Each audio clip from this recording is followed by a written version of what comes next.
Students भूमि मापन की इकाइयों में कंफ्यूजन में रहते हैं, आज के बाद कभी कंफ्यूजन में नहीं रहेंगे। जैसे बिस्सा होता है, कितना होता है, हेक्टेयर कितना होता है और आपका बीघा कितना होता है, यही आज आपको बताएंगे। मीटर स्क्वायर में आज के बाद आप कभी नहीं भूलेंगे। मीटर तो आप जानते हैं, 1 मीटर कितना होता है, 100 सेंटीमीटर होता है। कितना?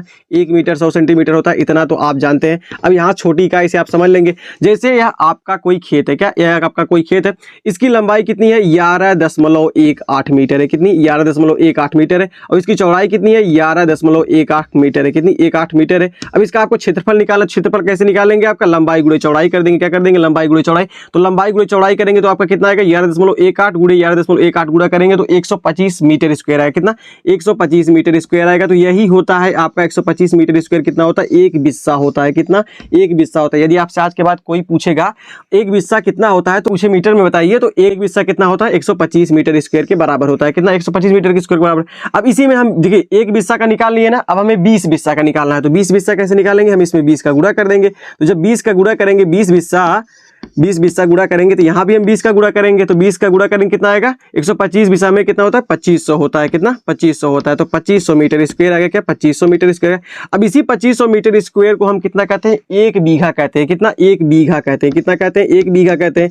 और एक बीघा आपका कितने के बराबर हो गया, 20 बिस्सा के बराबर होगा। क्या? 20 बिस्सा के बराबर। आज के बाद कोई आपसे पूछे कि एक बीघा कितना होता है तो आपको बताना है 20 बिस्सा होता है। यदि मीटर स्क्वायर में पूछे तो 2500 मीटर स्क्वायर होता है, और एक बिस्सा पूछे तो आपका 125 मीटर स्क्वायर होता है। अब देखिए एक बीघा आप जान गए ना, एक बीघा कितना होता है, एक बीघा कितना होता है, 20 बिस्सा होता है। कितना? 20 बिस्सा होता है। कितना? 20 बिस्सा होता है। अब हेक्टेयर कितना होता है, अब एक बीघे में हम 4 का गुणा करेंगे। क्या? एक बीघे में 4 का गुणा करेंगे क्या आ जाएगा, आप हेक्टेयर होता है। क्या? एक हेक्टेयर होता है। एक हेक्टेयर कितना होता है आपका, 4 बीघा होता है। क्या? 4 बीघा होता है। क्या? 4 बीघा। तो एक हेक्टेयर कितना होता है, 4 बीघे के बराबर होता है। यदि हमें हेक्टेयर को मतलब मीटर स्क्वायर में निकालना है तो जो आपका कितना आया, 2500 मीटर स्क्वायर है। 2500 मीटर स्क्वायर में 2500 मीटर स्क्वायर क्या है, एक आपका बीघा है। 2500 मीटर स्क्वायर में हम 4 का गुणा कर देंगे, कितना आएगा, 10,000 मीटर स्क्वायर आएगा। कितना?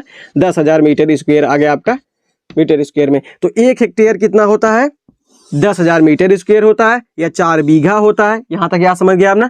एक बीघा कितना होता है, 20 बिस्सा होता है या 2500 मीटर स्क्वायर होता है। क्या? 2500 मीटर स्क्वायर होता है। अब समझ गए एक बिस्सा कितना होता है, 125 मीटर स्क्वायर होता है। तो हमें आशा आप समझ गए होंगे भूमि मापन की इकाई है। अब ये जो है यूपी और एमपी राज्य में ये जो भूमि मापन की हमने इकाई बताई एकदम सेम टू सेम लगती है। राजस्थान में कुछ अलग है, बिहार में कुछ अलग है, वेस्ट बंगाल में कुछ अलग है। आपका यूपी और मध्य प्रदेश में सेम रहती है। अब आपको बताना है कि 8 बीघा कितने हेक्टेयर के बराबर होगा, आपको बताना है। कमेंट बॉक्स में फेंक के मारिए।